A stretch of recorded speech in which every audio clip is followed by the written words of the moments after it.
ఈ రోజున మహాభారతంలోని కొన్ని సందేహాలకి మనం సమాధానం చెప్పుకుందాం. పాండవులంతా కూడా ధర్మాత్ములు అని అంటారు కదా. మరి యుద్ధ సమయంలో అర్ధరాత్రి భీష్ముడి దగ్గరికి వెళ్ళి అతడి యొక్క సంహార రహస్యాన్ని అడిగాడే ధర్మరాజు, ఇదేమైనా ధర్మంగా ఉందా అని కొంతమంది సందేహిస్తూ ఉంటారు. అయితే అసలు ధర్మరాజుకి ఇలాంటి ఆలోచన ఎందుకు వచ్చింది?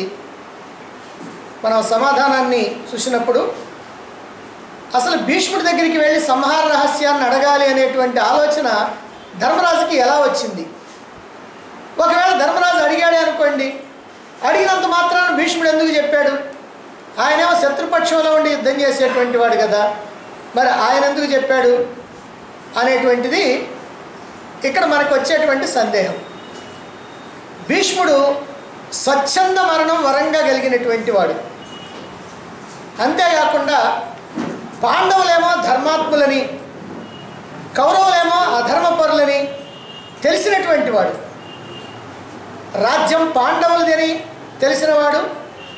ఆ రాజ్యం కోసం పాండవుల్ని ఎలాగైనా చంపి వాళ్ళని అంతం చేసి సింహాసనాన్ని స్వాధీనం చేసుకోవాలి, సింహాసనం తనది చేసుకోవాలి అని అనుకున్నటువంటి దుర్యోధనుడి యొక్క దుర్మార్గం ఏమిటో తెలిసినటువంటి వాడు. మరి ద్యూత నియమం ప్రకారం 12 ఏళ్ళ అరణ్యవాసం, 1 ఏడు అజ్ఞాతవాసం చేసి వచ్చిన తర్వాత వాళ్ళకి ఇవ్వాల్సినటువంటి రాజ్యాన్ని వాళ్ళకి ఇవ్వకుండా సూది మనం మోపినంత నేల కూడా ఇవ్వను, చేతనైతే యుద్ధం చేసుకొని తీసుకోండి అని చెప్పినటువంటి దుర్యోధనుడి యొక్క దురంతం తెలిసినటువంటి వాడు భీష్ముడు. శ్రీకృష్ణుడు స్వయంగా రాయబారానికి వచ్చి పాండవుల యొక్క రాజ్యం పాండవులకి ఇవ్వయ్యా, నీ రాజ్యంతో నువ్వు హాయిగా సుఖించు అని చెబితే రాజ్యం ఇవ్వకపోగా ఆ చెప్పినటువంటి శ్రీకృష్ణుడినే బంధించడానికి తలపెట్టినటువంటి దుర్యోధనుడి యొక్క దుశ్చర్యని తెలిసినటువంటి వాడు. అటువంటి భీష్ముడిని తన యొక్క సేనలు నడిపించండి అని అడిగాడు దుర్యోధనుడు. అంటే తన యొక్క సేనలకి సర్వసైన్యాధిపత్యం వహించమని అడిగాడు. అప్పుడు భీష్ముడు ఒక మాట చెప్పాడు, నాయనా, నాకు మీరు పాండవులు ఇద్దరు కూడా సమానమే, అందువల్ల మీ ఇద్దరి క్షేమాన్ని కోరేవాడినే కానీ ఒకళ్ళని నాశనం చేయాలనుకునేటువంటి వాడిని మాత్రం నేను కాదు. అయితే నేను మీ పక్షంలో ఉన్నాను కాబట్టి నీ సేనలకి నేను సర్వసైన్యాధిపత్యం వహిస్తాను, శాయశక్తిలో నేను యుద్ధం చేస్తాను. అయితే పాండవులకి మాత్రం నేను శ్రేయస్సుని చెబుతూ ఉంటా. ఎందుకనంటే మీ ఇద్దరి శ్రేయస్సు కోరుకునేవాడిని కనుక పాండవులకి శ్రేయస్సుని చెప్పడం నా ధర్మం. అది ఒక విషయం. ఇక రెండవది ఏమిటంటే, నేను పాండవుల 5గురిని మాత్రం చంపను. ప్రతిరోజు కూడా పాండవ సేనలో ఉన్నటువంటి 10,000 మంది యోధుల్ని నేను చంపుతూ ఉంటాను, కానీ పాండవుల్ని మాత్రం నేను చంపను. దీనికి గనక నీకు ఇష్టమైనట్లయితే నేను నీ సేనలకి నాయకత్వాన్ని వహిస్తా అని చెప్పాడు భీష్ముడు. సరేనని అంగీకరించాడు దుర్యోధనుడు. సేనలన్నీ కూడా కురుక్షేత్ర యుద్ధభూమికి వెళ్ళి మొదటి రోజు యుద్ధానికి సన్నద్ధమై ఉన్నాయి. 11 అక్షౌహిణుల సేన దుర్యోధనుడికి, 7 అక్షౌహిణుల సేన ధర్మరాజుకి సమకూడింది. ఇద్దరూ ఎదురెదురుగా కురుక్షేత్ర యుద్ధభూమిలో నిలిచి ఉన్నారు. ఆ సమయంలో ఇక యుద్ధం ప్రారంభం కాబోతుంది అనగా ధర్మరాజు తన యొక్క కవచాన్ని విప్పి ఆయుధాలన్నింటినీ కూడా రథంలో ఉంచి పాదచారి అయి ఆ ఎదుట ఉన్నటువంటి ఆ కౌరవ సేన వైపుకి వెళుతూ ఉన్నాడు. ఎందుకు వెళుతూ ఉన్నాడు అనేటువంటి విషయం ఆయన ఎవరికీ చెప్పలా. కానీ ఆశ్చర్యపోతూ ఉన్నారు. శత్రుసేనలో ఉన్నటువంటి వాళ్ళు ఏమనుకుంటున్నారంటే, ధర్మరాజు ఇక్కడికి వచ్చిన తర్వాత భయపడిపోయాడు మన సేనను చూచి, అయ్యో ఇలాంటి పిరికివాడా అని కొంతమంది అనుకుంటూ ఉన్నారు. మరి ధర్మరాజు యొక్క సోదరులేమో ఎందుకు ఇలా వెళుతున్నాడు అని తెలియక తికమకబడుతూ వాళ్ళు కూడా ఆయన అనుసరిస్తూ ఉన్నారు. భీముడు, అర్జునుడు నకుల సహదేవులు ఆ ధర్మరాజును అనుసరిస్తూ ఉంటే వాళ్ళ వెనకే శ్రీకృష్ణుడు కూడా వచ్చాడు.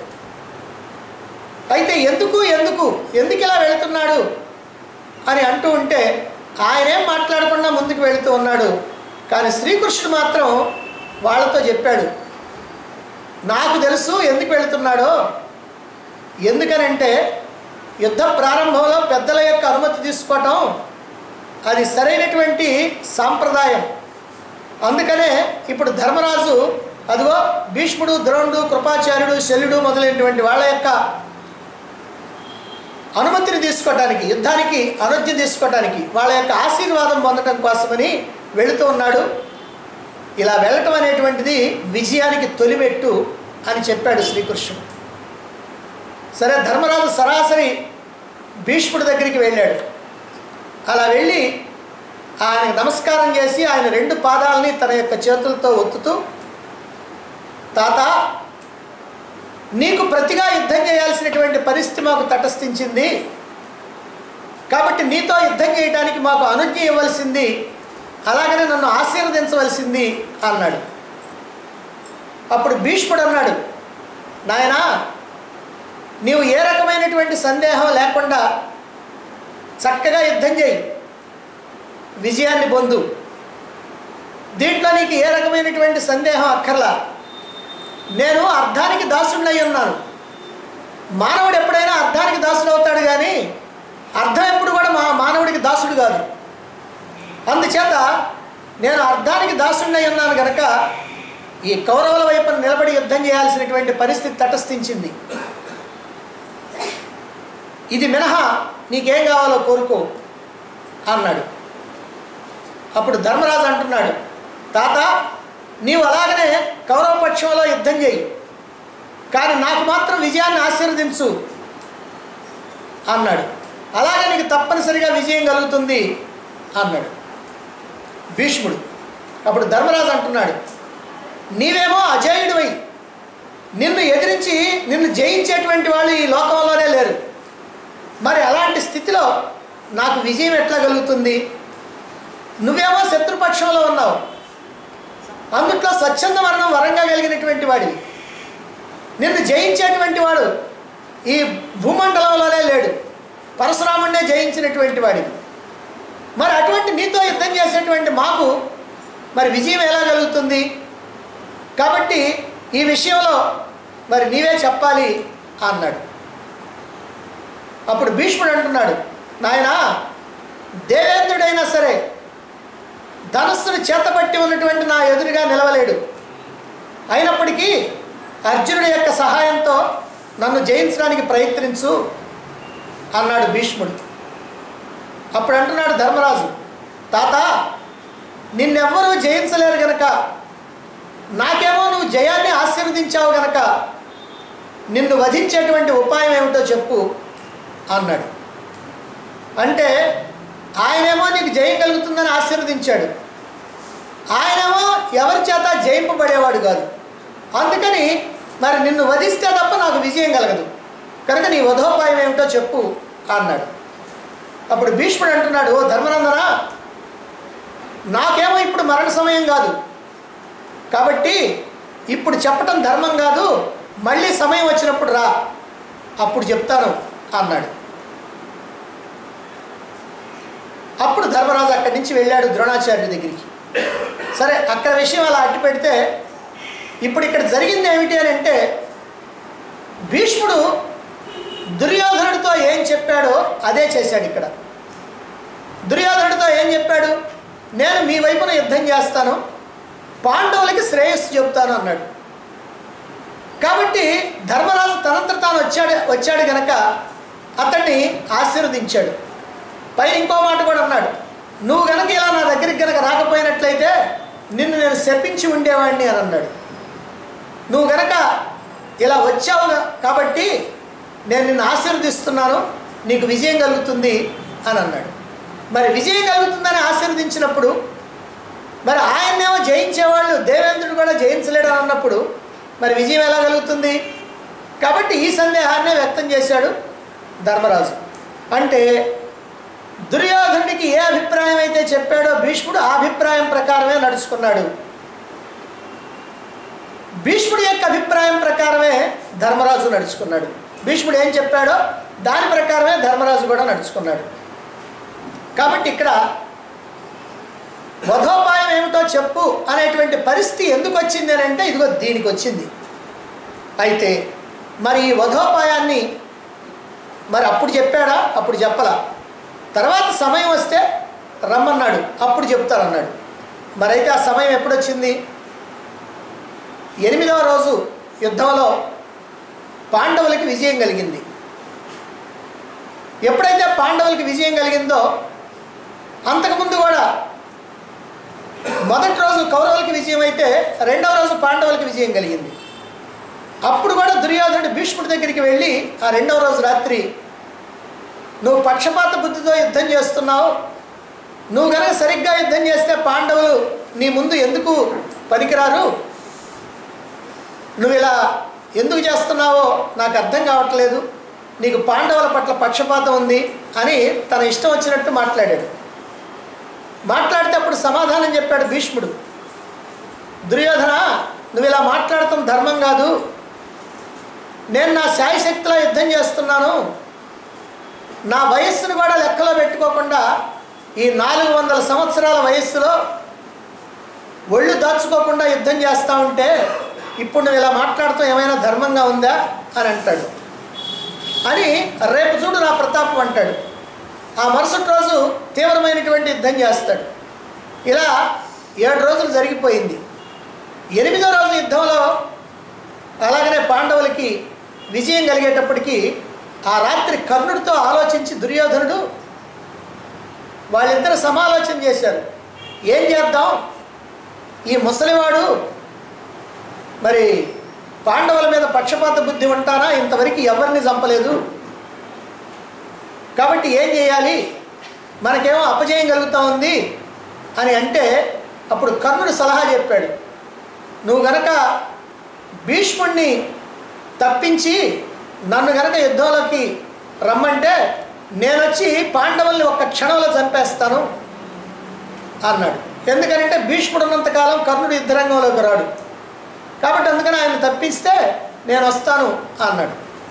అందుకని వెళ్ళాడు దుర్యోధనుడు భీష్ముడి దగ్గరికి వెళ్ళి, తాత నీవు పాండవ పక్షపాతంతో ఉన్నావని నాకు అర్థమైపోయింది, కాబట్టి నువ్వు ఇక కర్ణుడిని యుద్ధానికి పంపిస్తే బాగుంటుంది అన్నాడు. అంటే మృదువుగా చెప్పినా నువ్వు మానేస్తే బాగుంటుందని అర్థం. కర్ణుడిని యుద్ధానికి పంపిస్తే అంటే అర్థం ఏంటంటే కర్ణుడు వచ్చాయంటే భీష్ముడు ఉండకూడదు, భీష్ముడు చేస్తున్నా అంటే కర్ణుడు ఉండడు, కాబట్టి కర్ణుడిని యుద్ధానికి పంపించు అని అన్నాడు. మహావీరులైనటువంటి వాళ్ళకి ఇది పెద్ద అవమానం.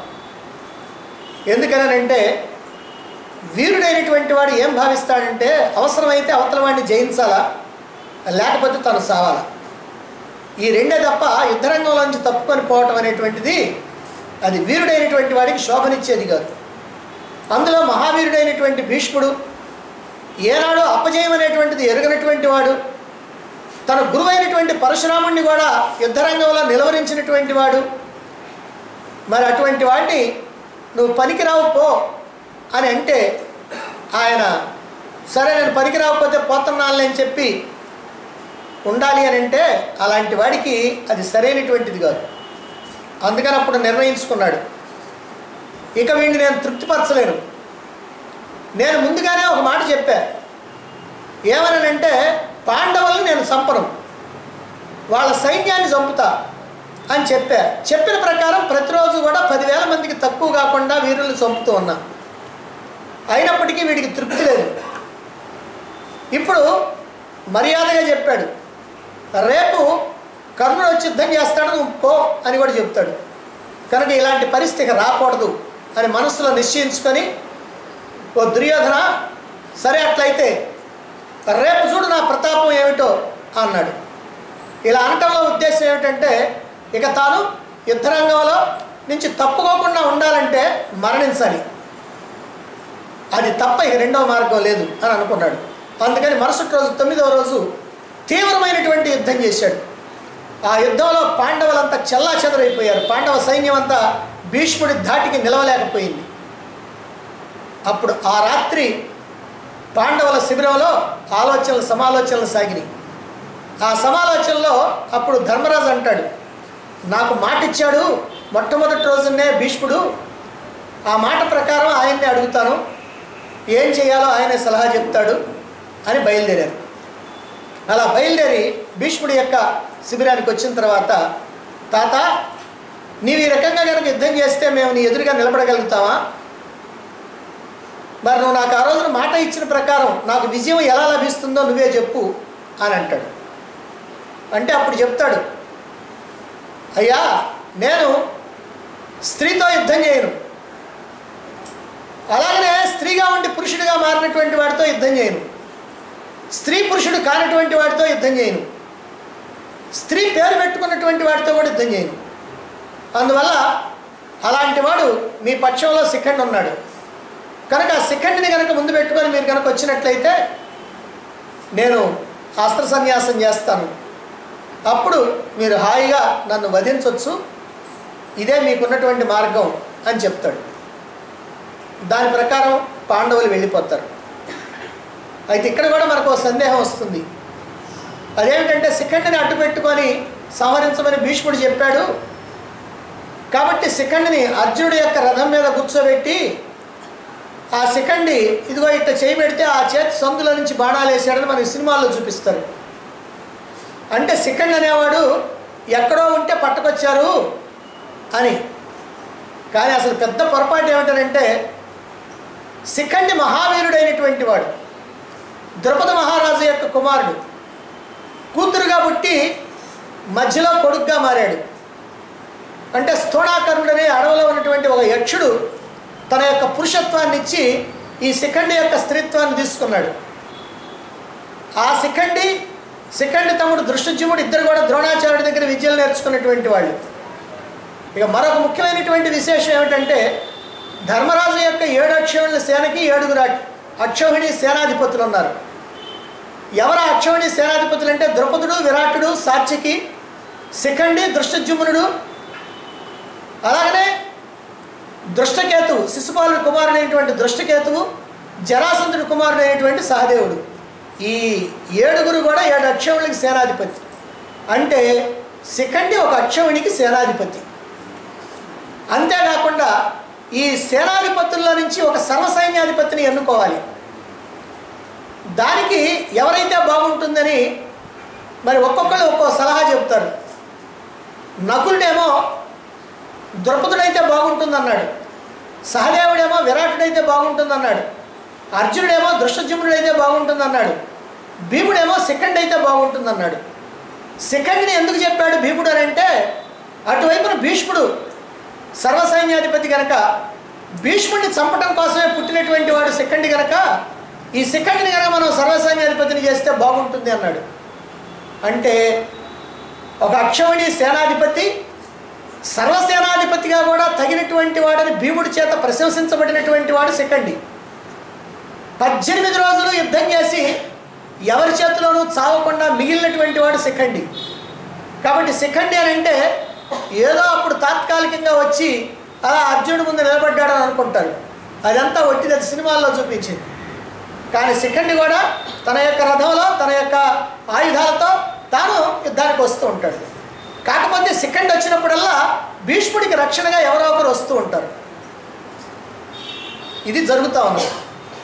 కాబట్టి ఇప్పుడు భీష్ముడు తన యొక్క వధోపాయాన్ని తానే చెప్పడంతో అదే ప్రకారంగా మరుసటి రోజు ఆ ఉపాయాన్ని అనుసరించి భీష్ముడిని సంహరించడం జరిగింది. అంటే ఒకవైపున శిఖండి, ఒకవైపున అర్జునుడు ఇలా విపరీతంగా బాణాలేసి ఆయన శరీరం మీద ఒక్క అంగుళం ఖాళీ లేకుండా అలా బాణాలు గుచ్చి ఆయన్ని కాస్త పడవేయటం జరిగింది. ఇది భీష్ముడి యొక్క వధకి సంబంధించినటువంటి విషయం. అయితే దీంట్లో ధర్మరాజు ఇలా అడగటం న్యాయమా అనేటువంటిది ఒకటి, శిఖండిని అడ్డు పెట్టుకోవటం న్యాయమా అనేటువంటిది ఒకటి. ఈ రెండు సందేహాలు. మరి ముందుగానే మనం చెప్పుకున్నాం, భీష్ముడిని సంహార రహస్యం అడగటానికి కారణం అలా అడుగుదామని పోయినటువంటి వాడు కాదు, ఆశీర్వాదం తీసుకోవటానికి పోయినటువంటి వాడు. కానీ అలా పోయినప్పుడు భీష్ముడి యొక్క మాటల ప్రకారమే ఆయన అలా వధోపాయాన్ని అడగాల్సి వచ్చింది. ఇక సంహార రహస్యాన్ని చెప్పటంలో భీష్ముడు చెప్పకపోతే వీళ్ళకి తెలియకపోలా. ఎందుకనంటే శిఖండితో యుద్ధం చేయడం అనేటువంటి విషయం అక్కడ దుర్యోధనుడితో చెప్పాడు భీష్ముడే. ఆ విషయం అందరికీ తెలుసు, సేనలో ఉన్నటువంటి అందరికీ తెలుసు. ఇక్కడ శ్రీకృష్ణుడికి తెలుసు, పాండవులకి తెలుసు, అందరికీ తెలుసు భీష్ముడి యొక్క నియమాలు ఏమిటో, శిఖండి యొక్క జీవితం ఏమిటో అన్నీ తెలుసు. అయినప్పటికీ వాళ్ళంతట వాళ్ళు స్వతంత్రించి భీష్ముడిని శిఖండిని అడ్డం పెట్టుకొని చంపడం ఇష్టం లేదు. ఆయన యొక్క పర్మిషన్ తీసుకోవాలి, అనుమతి తీసుకోవాలి. అందుకని ఆయన అనుమతి తీసుకోవటమే ఆ 9వ రోజున జరిగినటువంటి విషయం.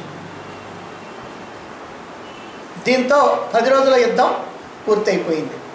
ఇక భీష్ముడు సర్వసైన్యాధిపతిగా 10 రోజులు యుద్ధం చేసి అంపశయ్య మీద పడిపోయిన తర్వాత, ఇక్కడ కూడా అంపశయ్య మీద పడిపోవటం అంటే ఏదో అనుకుంటారు, అంపశయ్యను తయారు చేశారు.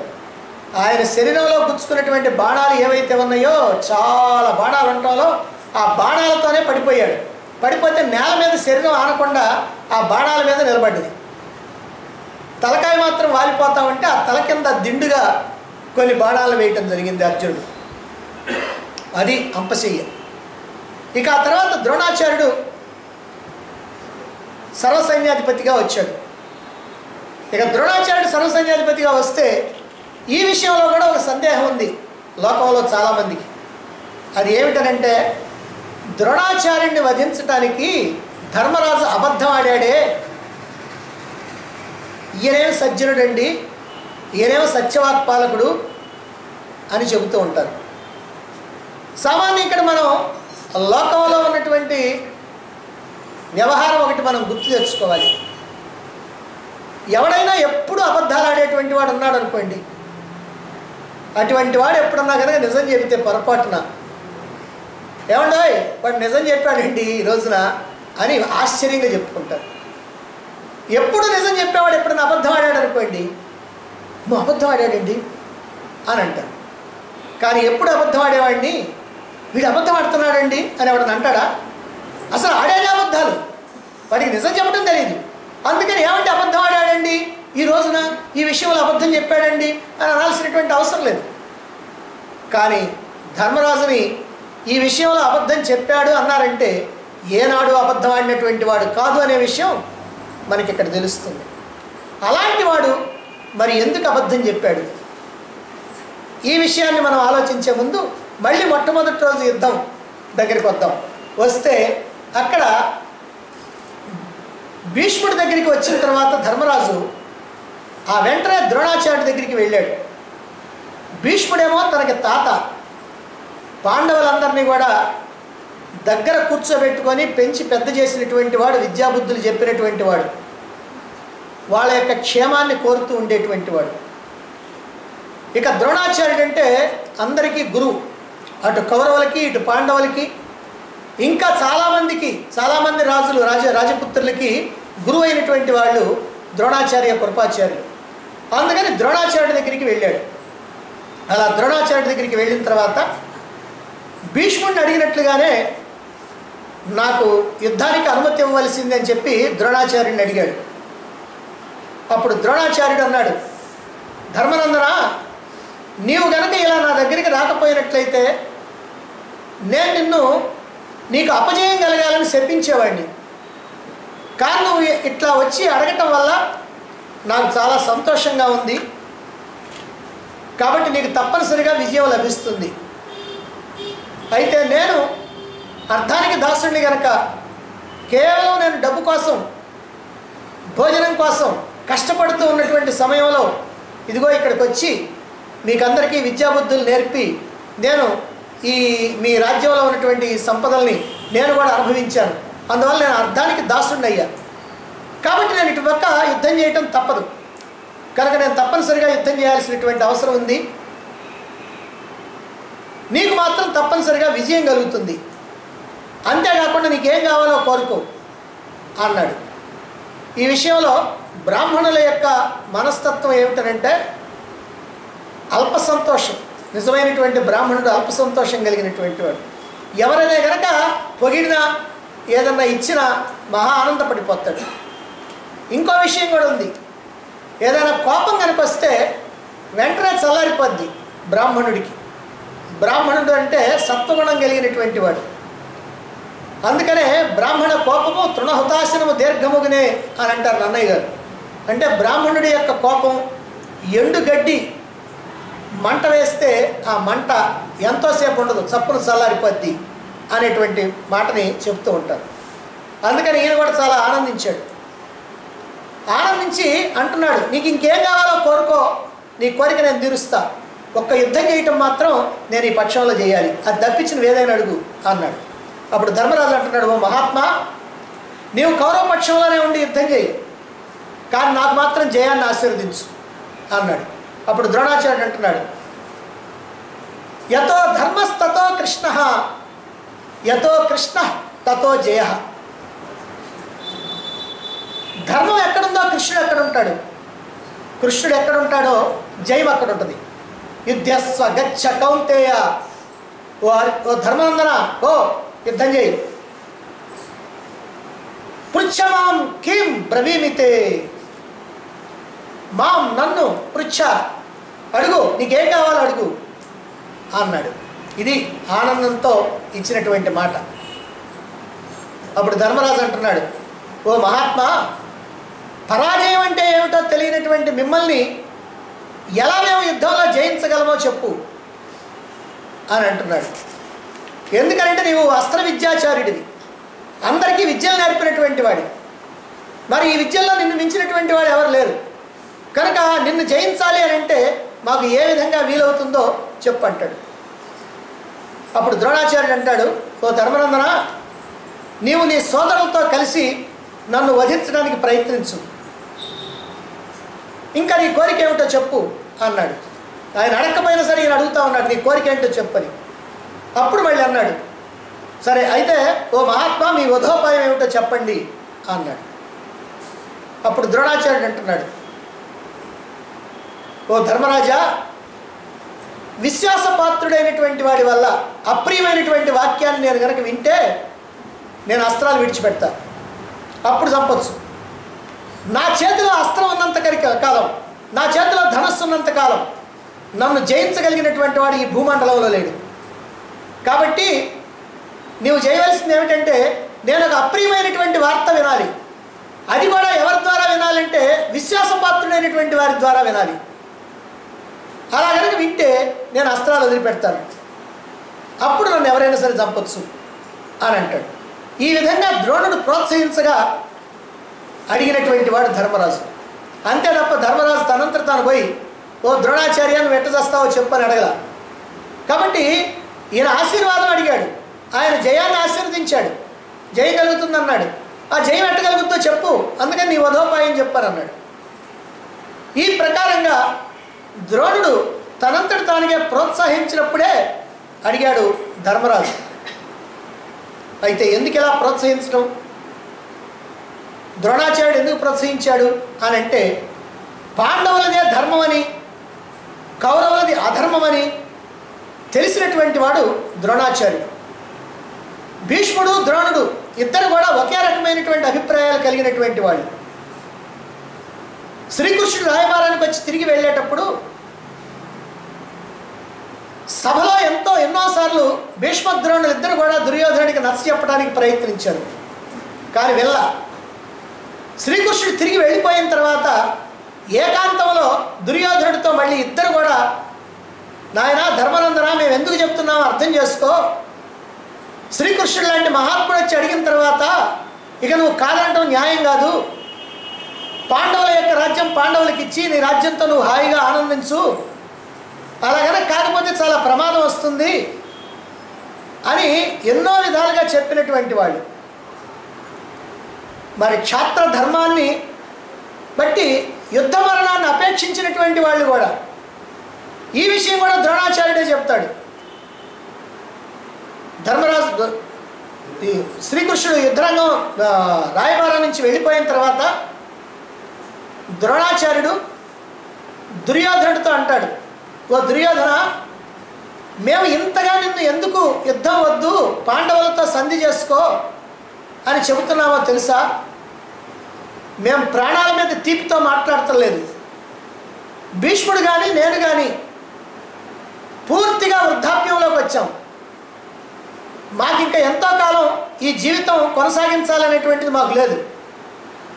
పైగా మేము యజ్ఞయాగాలు చేశాం, దాన ధర్మాలు చేశాం, అలాగనే అనుభవించాల్సినటువంటి భోగాలు కూడా అనుభవించాం. ఇంకా మీకు అనుభవించాల్సింది కూడా మాకు ఇంకేమీ లేదు. వయసు మళ్ళీపోయింది. అందువల్ల ఈ యుద్ధం చేయటం, ఈ యుద్ధంలో మరణం మాకు శ్రేయస్సును కలిగిస్తుంది. ఎందుకనంటే మంచం మరణం కాదు కోరుకునేది క్షత్రియుడు అనేటువంటి వాడు, యుద్ధ మరణాన్ని కోరుకుంటాడు. అందువల్ల యుద్ధ మరణం అనేటువంటిది భీష్ముడికి కానీ నాకు కానీ మా ఇద్దరికి కూడా మాకు శ్రేయస్సును కలిగించేది. కానీ నీ విషయం అలా కాదు. నువ్వు ఇంకా చిన్నవాడివి, ఇంకా అనేకమైనటువంటి భోగాలు అనుభవించాల్సినటువంటి వాడివి, ఇంకా నీ చేతుల మీదుగా ఎన్నో దాన ధర్మాలు చేయాల్సినటువంటి వాడివి, ఇంకా ఎన్నో దైవ కార్యాలు యజ్ఞయాగాదులు చేయవలసినటువంటి వాడివి. కాబట్టి నీకు మాత్రం యుద్ధం శ్రేయస్కరం కాదు. అందుకని మేము ఇంతగా చెబుతూ ఉన్నాం. అంతే తప్ప మేము యుద్ధానికి భయపడో లేకపోతే పాండవులకు భయపడో ఇలానే మేము నీకు యుద్ధం వద్దని చెప్పటల్లా. కనుక నువ్వు జాగ్రత్తగా గమనించు అని ద్రోణాచార్యుడు ఎన్నో విధాలుగా చెప్పడం జరిగింది. అటువంటి ద్రోణాచార్యుడు అంటే దుర్యోధనుడికి ఈ విధంగా చెప్పినటువంటి ద్రోణాచార్యుడే విశ్వసనీయుడైనటువంటి వాడు నాకు అప్రియమైనటువంటి వార్తను కనుక చెబితే నేను అస్త్ర సన్యాసం చేస్తాను అని చెప్పాడు. మరి అప్రియమైనటువంటి వార్త ఏమిటి ద్రోణాచార్యుడి కంటే? తన యొక్క కొడుకు చావటమే అప్రియ వార్త.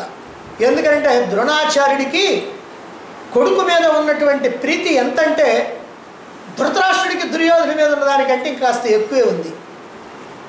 కాకపోతే ఇదేమో కథాపూర్వకంగా మనకు అవసరం కాబట్టి చెప్పుకుంటాం, ఆయన చెప్పుకోం. ఒక విషయంగానే చెబితే ద్రోణాచార్యుడికి అశ్వత్థామ మీద ఎంత ప్రేమ ఉందో మనకు అర్థమవుద్ది. అశ్వత్థామ మహావీరుడు, శస్త్రాస్త్ర సంపన్నుడు, తెగించి గనక యుద్ధం చేస్తే అర్జునుడితో సమానమైనటువంటి వాడు. అటువంటి అశ్వత్థామని ద్రోణాచార్యుడు ప్రతిరోజు కూడా వ్యూహ మధ్యంలో పెడతాడు. వ్యూహ మధ్యంలో ఎందుకు పెడతాడంటే అందరూ పోతేనే ఆయన పోయేది. అంటే మొత్తం సైన్యం అంతా నాశనం అయిపోతే చచ్చిపోతాడే కానీ తన కొడుకు మాత్రం అందరి పైన ఆయన మిగులుతాడు. ఎందుకంటే మధ్యలో ఉంటాడు కాబట్టి. అంత ప్రేమ కుమారుడి మీద. అటువంటి కుమారుడు కనుక చనిపోయాడు అని అంటే అది ఆయనకి అప్రియం, వెళ్ళలేడు. ఆ మాట ఎవరు చెప్పాలి? విశ్వసనీయుడైనటువంటి వాడు చెప్పాలి. రెండు పక్షాల్లో ద్రోణాచార్యుడికి విశ్వసనీయుడు ఎవరయ్యానంటే ధర్మరాజు. అందుకనే అశ్వత్థామ చనిపోయాడు అనేటువంటి మాట చెబితే నిజమాని ఎవరిని అడిగాడు ద్రోణాచార్యుడు? తన పక్షంలో ఉన్నటువంటి దుర్యోధనుడిని అడిగాడా, లేదా కర్ణుడిని అడిగాడా, లేదా ఇంకెవరినన్ను అడిగాడా? ఆహా, ఎదుటి పక్షంలో ఉన్నటువంటి ధర్మరాజును అడుగుతున్నాడు. ధర్మనందన నిజమేనా భీముడు చెబుతున్నటువంటి మాట అన్నాడు. అంటే ధర్మరాజు మీద అంత నమ్మకం. అందుకని విశ్వసనీయుడైనటువంటి వాడు ధర్మరాజు అతడి యొక్క మాటని నమ్మి అదిగో ఆ అస్త్ర సన్యాసం చేస్తాడు అనేటువంటి విషయం తెలుసు అన్నమాట. ఇక మరి ఇలాంటి పరిస్థితి ఎందుకు వచ్చింది? ఇంతవరకు బాగానే ఉంది. విశ్వసనీయమైనటువంటి వాడు అప్రియమైనటువంటి వార్త చెబితే నేను అస్త్రాలు వదిలిపెడతాను అని చెప్పాడు, బాగానే ఉంది. మరి అలాంటి పరిస్థితి ఎందుకు వచ్చింది? ద్రోణాచార్యుడు యుద్ధరంగంలోకి వచ్చిన తర్వాత అంటే సర్వసైన్యాధిపత్యం వహించిన తర్వాత జరిగినటువంటి యుద్ధం అంతా కూడా ఒక్క మాటలో కనుక చెప్పాలి అని అంటే మొత్తం గందరగోళం చేసి వదిలిపెట్టాడు. భీష్ముడు 10 రోజులు యుద్ధం చేస్తే ఎదుటి పక్షంలో వాళ్ళు మహావీరులైనటువంటి వాళ్ళు ఎవరూ చావలేదు, తన పక్షంలో ఉన్నటువంటి వాళ్ళు ఎవరిని చావనీయలేదు. 10 రోజుల యుద్ధంలో తన పక్షంలో వాళ్ళని ఎవరిని చావనీయలే, ముఖ్యమైన వాళ్ళని. అలాగనే పాండవ పక్షంలో వాళ్ళని ఎవరిని చంపల.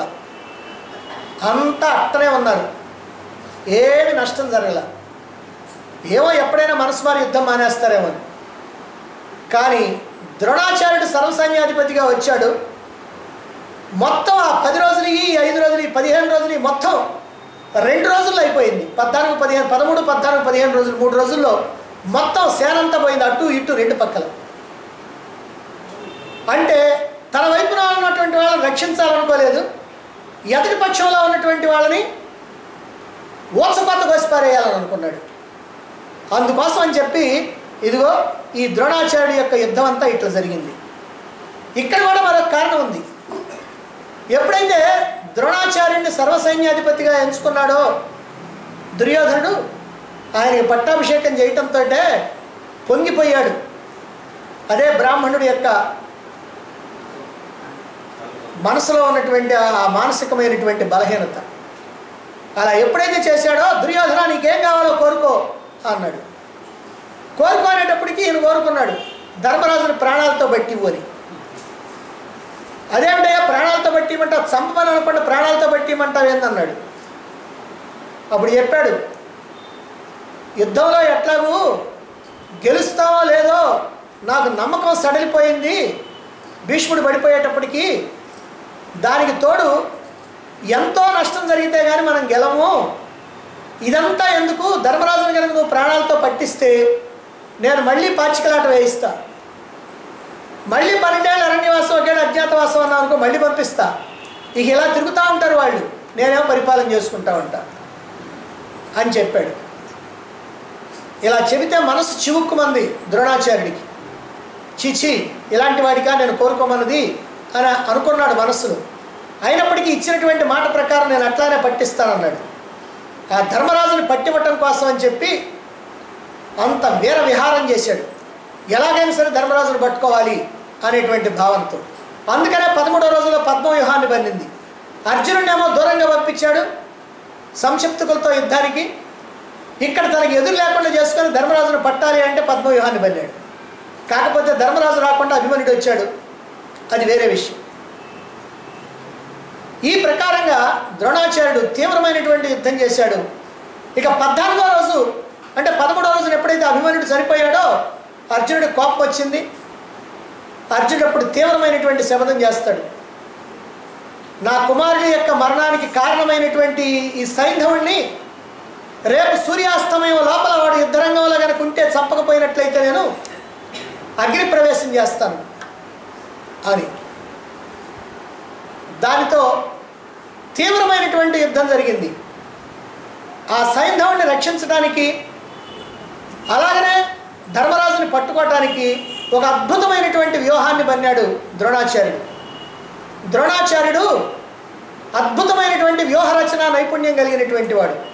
అందుకనే 10 రోజులు భీష్ముడు సర్వసైన్యాధిపతిగా ఉంటే 10 రోజులు కూడా ఏ వ్యూహాన్ని బన్నాలో ద్రోణాచార్యుడు సలహా మీదనే చేసేవాడు. ఇప్పుడు ద్రోణాచార్యుడే సర్వసైన్యాధిపతి కనుక ఆయన ఎవరి సలహా తీసుకోకుండా ఆయన వ్యూహాలు బన్నేవాడు. 24 మైళ్ళ పొడవు ఉండేటువంటి 12 మైళ్ళ వెడల్పు ఉండేటువంటి శకట వ్యూహాన్ని బన్ని ఆ శకట వ్యూహం ముఖద్వారం దగ్గర ఆయన నిలబడి ఆ ముఖద్వారం నుంచి ఒక సూచి వ్యూహం అంటే ఒకటే లైన్ వచ్చేస్తూ ఉంటుంది, అదిగో సూచి వ్యూహాన్ని బన్నాడు. ఆ సూచి వ్యూహం చివర అంటే 12 మైళ్ళ తర్వాత ఆడ పద్మవ్యూహాన్ని బన్నాడు. ఆ పద్మవ్యూహం లోపల ఒక గుప్త వ్యూహాన్ని బన్నాడు. ఆ గుప్త వ్యూహంలో సైంధవుడిని పెట్టాడు. ఈ సైంధవుడు చుట్టూ 6 మహాయోధులు పెట్టాడు. సైంధవుడు కనపడ్డ ఎవరికి, గుప్త వ్యూహం అని అంటే రహస్యంగా ఉంటుంది, అది ఏదో తెలియదు. దాని చుట్టూ 6 మహాయోధులు ఉన్నారు. ఇప్పుడు అర్జునుడు కనుక సైంధవుడిని చంపాలి అని అంటే ఆయన ముందు ద్రోణాచార్యుడిని ఓడించాలి, తర్వాత సూచి వ్యూహంలో ప్రవేశించి అక్కడ ముఖద్వారంలో ఉన్నటువంటి కృతవర్మను ఓడించాలి. ఆ తర్వాత వీరులందరినీ ఓడించుకుంటా 12 మైళ్ళ దూరం రావాలి. 12 మైళ్ళ దూరం వచ్చిన తర్వాత పద్మవ్యూహంలో ప్రవేశించాలి. పద్మవ్యూహంలో ప్రవేశించి ఆ సైంధవుడు ఎక్కడున్నాడో వెతుక్కోవడానికి అదిగో గుప్త వ్యూహాన్ని తెలుసుకోవాలి. తెలుసుకొని ఆ సైంధవుడిని ఆ వ్యూహం అంతా చెదరగొట్టి సైంధవుడిని బయటికి లాగి అప్పుడు అతన్ని చంపాలి. ఈ మొత్తం సూర్యాస్తమయం లోపల కావాలి. వచ్చేది ఒక్కడు, ఇక్కడేమో కౌరవ సైన్యం మొత్తం ఉంటుంది. అందుకని ఎక్కడైనా సరే అర్జునుడిని మట్టు పెట్టవచ్చు అనేటువంటి ఉద్దేశంతో అద్భుతమైనటువంటి వ్యూహాన్ని బన్నాడు. అర్జునుడు కనుక లోపలికి వస్తే తాను ధర్మరాజును పట్టుకోవచ్చు. ఇది ద్రోణాచార్యుడి యొక్క వ్యూహం. అయితే మనం ఎన్ని వ్యూహాలు వేసినా విధి అనేటువంటిది ఒకటి ఉంది. దాని ప్రకారం జరుగుద్ది. ఆ రోజున శ్రీకృష్ణుడు రథాన్ని ఎలా నడిపాడు అని అంటే 2 క్రోసుల దూరంలో ఉన్నటువంటి శత్రువు మీద అర్జునుడు బాణాన్ని ప్రయోగించినప్పుడు ఈ బాణం పోయి ఆ శత్రువుకి తగిలే లోపల రథం ఆ శత్రువుకి దాటిపోతూ ఉంది. ఇది శ్రీకృష్ణుడి యొక్క రథచాలన నైపుణ్యం. ఈ రథచాలన నైపుణ్యానికి ఆశ్చర్యపోయి కర్ణుడు 17వ రోజున ఆ శ్రీకృష్ణుడితో సమానమైనటువంటి రథచాలన నైపుణ్యం కలిగినటువంటి శల్యుణ్ణి నాకు సారథిగా చేయమని దుర్యోధనుని అడిగి చేసుకుంటాడు. ఈ ప్రకారంగా జరిగితే సాయంత్రానికి ఎలాగైతే సైంధవుడు చావటం జరిగింది, సైంధవుడు మాత్రమే కాదు, వాడి తలకాయ ఎవడైతే కింద పడేస్తాడో వాడి తలకాయ బయలు చచ్చిపోతాడు. అందువల్ల ఆ తలకాయ కింద పడకూడదు. అందుకని ఆ తలకాయని కాస్త తీసుకెళ్ళి పాశుపతాస్త్రంతో అదిగో శమంతక పంచకమని అక్కడ తపస్సు చేసుకుంటున్నాడు ఈ సైంధవుడు తండ్రి వృద్ధక్షత్రుడు అనేవాడు. అదిగో వాడి ఒళ్ళో పడేటట్టు చేశాడు. చేస్తే ఆయన ఏదో భగవంతుడు నాకు ఇచ్చాడు అనుకుని అటు లేవంగానే అది కాస్త కింద పడింది. ఆయన దగ్గర నుంచి పడ్డది కాబట్టి ఆయన తలకాయ బయలు చచ్చిపోయాడు. ఈ కసితోటి ఆ రాత్రి యుద్ధం చేయాలంటాడు దుర్యోధనుడు 14వ రోజు రాత్రి. ఆ రాత్రి యుద్ధంలో ఘటోత్కచుడిని ప్రేరేపించారు.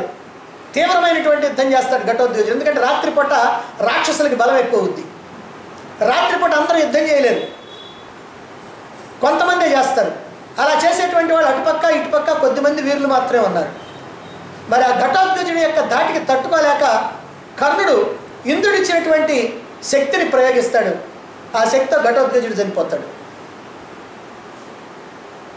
ఆ రాత్రి మళ్ళీ యుద్ధం అయిపోయిన తర్వాత వేకువజాము సమయంలో దుర్యోధనుడు ద్రోణాచార్యుడి దగ్గరికి వచ్చి, నువ్వు కూడా నాకు న్యాయం చేయటం లేదు, నాకు అన్యాయం చేస్తున్నావు అని మాట్లాడతాడు.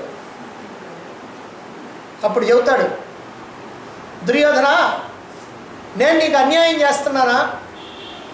అసలు నిజంగా ధర్మాత్ములైనటువంటి పాండవుల్ని చంపడానికి నా వంటి బ్రాహ్మణ చండాలుడు కాక ఇంకెవడయ్యా నీ యుద్ధం చేసేది? ఇంకెవరు చేస్తారనుకున్నావు? ఈ రకంగా నా శాయశక్తుల, నాకున్నటువంటి తెలివితేటల్ని, నాకున్నటువంటి శక్తి సామర్థ్యాలన్నీ ఉపయోగించి అన్ని రకాలుగా పాండవుల్ని ఏ రకంగా వాళ్ళని సంహరించాలనో, ఏ రకంగా ధర్మరాజుని నీకు పట్టివ్వాలనో నేను ఎంతో కష్టపడి చేస్తా ఉంటే ఇప్పుడు నన్ను మాట్లాడుతున్నావా? అర్జునుడిని నేను చంపలేదని నువ్వు నా మీద అభాండం వేస్తుంటావా? అర్జునుడి ఎవరి సహాయంతో నివాత కవచులు కాలకేయులు అనేటువంటి 60,000 మంది రాక్షసులు దేవలోకంలో చంపొచ్చాడు? ఎవరి సహాయం ఉంటే దేవేంద్రుడిని జయించాడు ఖాండవన దహన సమయంలో? ఎవరి సహాయం ఉంటే మనం అందరం ఉత్తర గోగ్రహణానికి పోతే భీష్ముడు, నేను, కృపాచార్యుడు, అశ్వత్థామ, నువ్వు, దుశ్శాసనుడు, కర్ణుడు, శకుని మొదలైనటువంటి వాళ్ళతో చతురంగ బలాలతో వెళితే మన అందరినీ ఓడించి గోవుల్ని మళ్లించుకొని పోయాడే.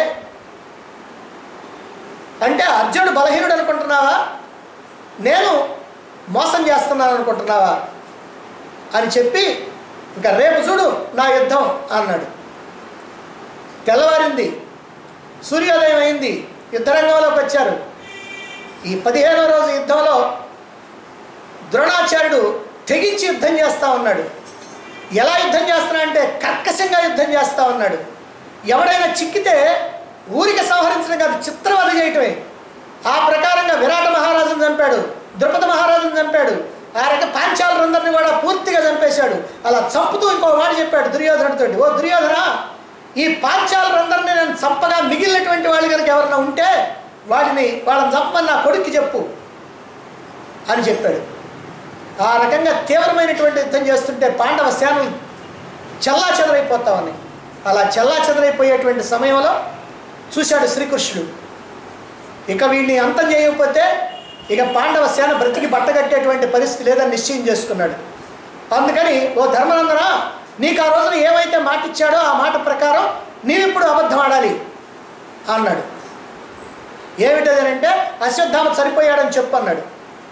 అమ్మో, నేను అబద్ధం అన్నాడు. నువ్వు కనుక అబద్ధం ఆడకపోతే నీ సేనలో ఒక్కళ్ళు కూడా మిగలరు. ఈ సేన మొత్తాన్ని కూడా చంపినటువంటి పాపం నీకు వస్తుంది. నువ్వు కనుక అబద్ధం ఆడావా సరే, నువ్వు కనుక అబద్ధం ఆడకపోయినట్లయితే ఈ సమస్తమైనటువంటి సేన నీ చంపించినటువంటి పాపం నేను చుట్టుకుంటుంది. నువ్వేం చేస్తావు ఆలోచించుకో అన్నాడు. అప్పుడు ధర్మరాజు ఆలోచించాడు, అబద్ధం ఆడితే నాకు పాపం వస్తుంది, నిజంగానే చెప్పినట్లయితే అబద్ధం ఆడితే ఈ సేన మొత్తం కూడా రక్షించబడుతుంది, నిజంగానే చెబితే ఏమవుతుందంటే నాకే పాపం అంటదు, నాకు బాగానే ఉంటుంది. కానీ ఇప్పుడు నాకు బాగుంటాం కాదు కావాల్సింది, నా సేన మొత్తం రక్షింపబడాలి. అందుకని ఎలాగైనా సరే శ్రీకృష్ణుడు చెప్పినట్టుగానే నడుచుకోవాలి అని మనస్సులో నిశ్చయించుకుంటూ ఉండే సందర్భంలో వీళ్ళిద్దరి మధ్య జరుగుతున్నటువంటి చర్చని అప్పుడే వచ్చినటువంటి భీముడు విన్నాడు. అతడు వినటంతో రథం మీద పరిగెత్తుకుంటూ పోయాడు. మాళవ దేశపు రాజుకి ఒక ఏనుగుంది, దాని పేరు అశ్వత్థామ. అందుకని వెంటనే ఆ ఏనుగుని చంపేసి వచ్చి ఇక్కడ పెద్దగా కేకేశాడు, అశ్వత్థామ చచ్చాడు అని. ఇప్పుడు ధర్మరాజుని శ్రీకృష్ణుడు చెప్తున్నాడు, నువ్వు ఇలా అశ్వత్థామ చనిపోయినట్టుగా చెప్పు అని. ఆహా అంటున్నాడు. ఇంకా ఈయనకి లోపల సందేహమే, అబద్ధం ఆడటానికి సిద్ధమైనా మళ్ళీ ఆడటానికి ధైర్యం చాలటల్లా. ఆ నోట్లో నుంచి ఆ మాట అబద్ధం అనేటువంటి మాట రావడానికి చాలా బాధగా ఉంది. అటువంటి సందర్భంలో భీముడు వచ్చి చెప్తాడు, అశ్వత్థామ చచ్చిపోతే నువ్వు ఇంకెందుకైనా ఆలోచిస్తావు, అశ్వత్థామ చచ్చిపోయాడని చెప్పానంటాడు. కానీ అతనికి తెలుసు అశ్వత్థామ చచ్చిపోయాడు అనేటిది నమ్మల. సరే ఏమిటి విషయం అని అడిగితే అశ్వత్థామ అనేటువంటిది నేను ఏనుగుని చంపేశాను, అందుకని నువ్వు అశ్వత్థామ చచ్చిపోయాడని చెప్పు, ఇప్పుడు నువ్వు అబద్ధం ఆడినట్టుంటుందని అన్నాడు. ఇక చివరికి తప్పనిసరి పరిస్థితుల్లో అశ్వత్థామ హతః కుంజరః అన్నాడు. అంటే అశ్వత్థామ చనిపోయాడు, కుంజర అంటే ఏనుగు. ఆ ఏనుగు అనే మాట చిన్నగా చెబుతాడు, ఈ అశ్వత్థామ చనిపోయాడనేది పెద్దగా చెబుతాడు. అయితే అలా చెప్పినప్పటికీ కూడా అది అబద్ధమే గనక, అంటే మనస్సులో ఆ భావనతో చెప్పినటువంటిదే గనక అది అబద్ధం కిందనే వస్తుంది. అందువల్ల ఇప్పటివరకు 14 రోజుల నుంచి ధర్మరాజు యొక్క రథం భూమికి ఆనకుండా 4 అంగుళాల ఎత్తున నడుస్తూ ఉండేది. ఆయన యొక్క ధర్మానికి ఆ రథం 4 అంగుళాల ఎత్తున నడుస్తూ ఉండేది. ఎప్పుడైతే ఈ అబద్ధం ఆడాడో వెంటనే అది భూమి మీద కాలింది. అంటే ఆయన కూడా అందరిలాంటి వాడే అనేటువంటి భావంతో. అంతేకాకుండా నరక దర్శనం చేస్తాడు ధర్మరాజు. అంతా యుద్ధం అంతా అయిపోయి మహాప్రస్థానం అయిపోయిన తర్వాత స్వర్గారోహణకి వెళ్ళేటప్పటికి అక్కడ కొద్దిసేపు అలా మాయ కల్పిస్తాడు దేవేంద్రుడు. అది నరక దర్శనం. అలా మాయ కల్పించాడు, నిజంగా నరకం కాదు. అక్కడే ఇక్కడ కూడా అది నిజం అబద్ధం కాదు, అంటే మోసంతో కూడిన అబద్ధం. అంటే ఏం అబద్ధం అని అంటే చెప్పిన మాట ఏమో నిజం, కానీ ఉద్దేశం మాత్రం అబద్ధం. అక్కడ కూడా అంతే. అసలు నిజంగానేమో అది స్వర్గమే, కానీ నరకంలా కనపడుతుంది. అంటే ఎవరు ఏమి చేస్తే వాళ్ళకి అదే ఫలితం వస్తుంది అని మహాభారతం మనకి ఇక్కడ తెలియజేస్తూ ఉంది.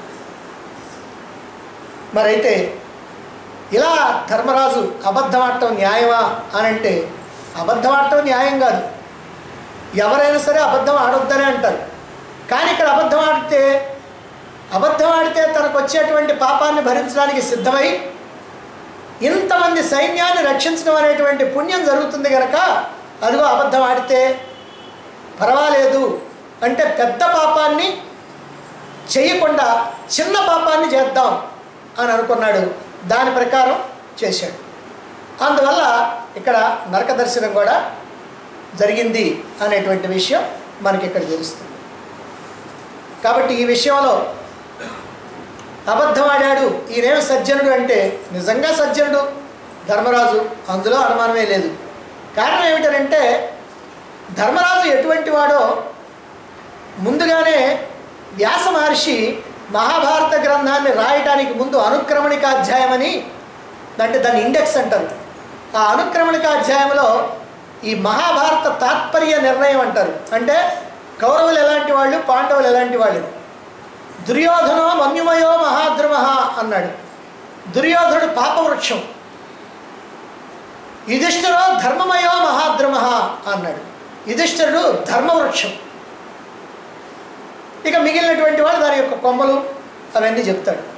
అంటే దీన్ని బట్టి ధర్మరాజు ధర్మాత్ముడైనటువంటి వాడు, అబద్ధం ఆడేటువంటి వాడు కాదు. ఆ ఒక్కసారి అబద్ధం ఆడాడు.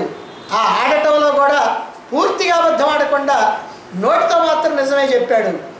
ఇవి ఆనాడు జరిగినటువంటి విషయాలు. మరి ఇంకొక సందేహం ఏమిటనంటే, కర్ణుణ్ణి రథచక్రాలు భూమిలో కుంగిపోయినప్పుడు చంపటం అర్జునుడు న్యాయమా? అర్జునుడిని అలా ప్రోత్సహించడం శ్రీకృష్ణుడికి ధర్మమా అనేటువంటిది ఒక ప్రశ్న ఉంది. అలాగనే భీమ దుర్యోధనులు గదాయుద్ధం చేస్తూ ఉంటే యుద్ధ నియమం ప్రకారం నాభి కింద కొట్టకూడదు కదా, మరి భీముడు కొట్టి చంపాడు కదా, ఇది న్యాయమా, ఇది ధర్మమా అనేటువంటి విషయం ఉంది. ఇంకా ఇలా చెప్పుకుంటా పోతే చాలా ఉన్నాయి, కానీ ముఖ్యమైనటువంటివి కనుక ఆ రెండింటిని కూడా మనం రేపు చెప్పుకుందాం.